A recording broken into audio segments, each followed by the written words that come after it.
So కార్యకర్తలు మనతో ఉన్నారు. యూత్ కాంగ్రెస్ క్రాంతి కుమార్ గారు కూడా మనతో ఉన్నారు. సో మనతో మాట్లాడే ప్రయత్నం ఎట్లా ఉందన్న షేక్పేట్కి సంబంధించి పబ్లిక్ పల్స్ ఎటు ఉంది?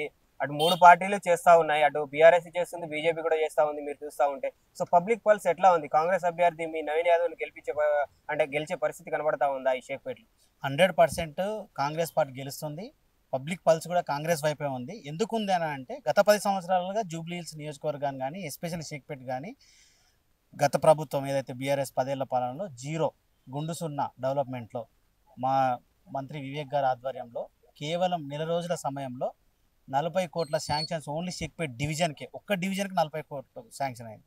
మీరు ఇక మిగతా డివిజన్లతో పోల్చుకుంటే ఎన్ని వందల కోట్ల శాంక్షన్ అయింది చూసుకోండి. ముఖ్యంగా డ్రైనేజ్, వాటర్ కానీ, రోడ్లు కానీ ప్రతి సమస్యను వాళ్ళు పిలిచిన వెంటనే, అంటే ఒక కార్యకర్త నేను పిలిస్తే 3 సార్లు వచ్చిన వివేక్ గారు, ఒక చిన్న స్థాయి కార్యకర్త పిలిస్తే కూడా మంత్రి గారు వచ్చి ప్రజల సమస్యలు విని వాటిని పరిష్కరించడానికి ఒక పరిష్కారం, అంటే ప్రజాపాలన ఇది, ప్రజల సమస్య వరకు వెళ్తున్నారు కాబట్టి ప్రజల కోసం పనిచేసే పార్టీ ఏదైనా ఉందంటే కాంగ్రెస్ పార్టీ.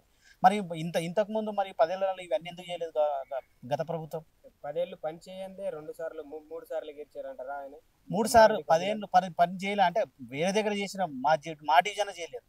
మా షేక్పేట్ జూబ్లీస్ ఏదైతే ఉందో ఇక్కడ శూన్యం అని చెప్తున్నాం. వేరే ఏం చేసినారు? అన్ని కుంభకోణాలు చేసినారు. 10 ఏళ్ళలో వాళ్ళు చేసింది ఏమున్నది?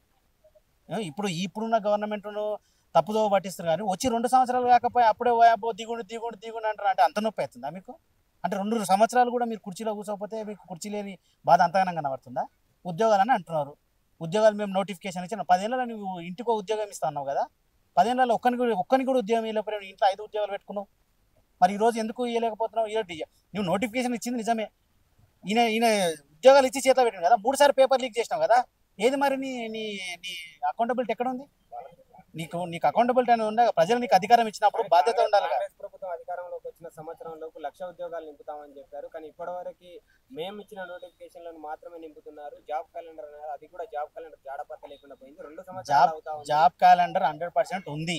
ఇప్పుడు గవర్నమెంట్ యొక్క ఆర్థిక స్థితిగతులను వాటిని చూసి మెల్లమెల్లగా వాళ్ళకు అన్ని చదువుకుంటున్నారు ఇప్పుడిప్పుడే. అంటే ప్రభుత్వ పాలన మనము ఒక ప్రభుత్వాన్ని అసెస్ చేసేటప్పుడు కంప్లీట్ ఒక 10 years చూసిన తర్వాత మాది చేయాలి. ఒక 1 yearలో నువ్వు ఏ దాన్ని చూసి నువ్వు అసెస్ చేస్తావు అసలు? యాక్చువల్గా 10 yearsలో నువ్వు నీ అసెస్మెంట్ చూస్తే నువ్వు ఎక్కడ ఉన్నావు? 2 సంవత్సరాల్లో వీళ్ళ అసెస్మెంట్ చూడండి, దాని బేరేజ్ వేయండి. ఇన్ని లోటుపాట్లు ఉన్నా, ఇంత అవకతవకలు, ఇంత కష్టపడుతున్నా కానీ రాష్ట్రాన్ని ఒంటి చేత్తోని ఎట్లా నడిపిస్తున్నా అనే దాన్ని ఆ పర్స్పెక్టివ్లో చూడమని అంటున్నాం. Subscribe us and press the bell icon for more interesting updates.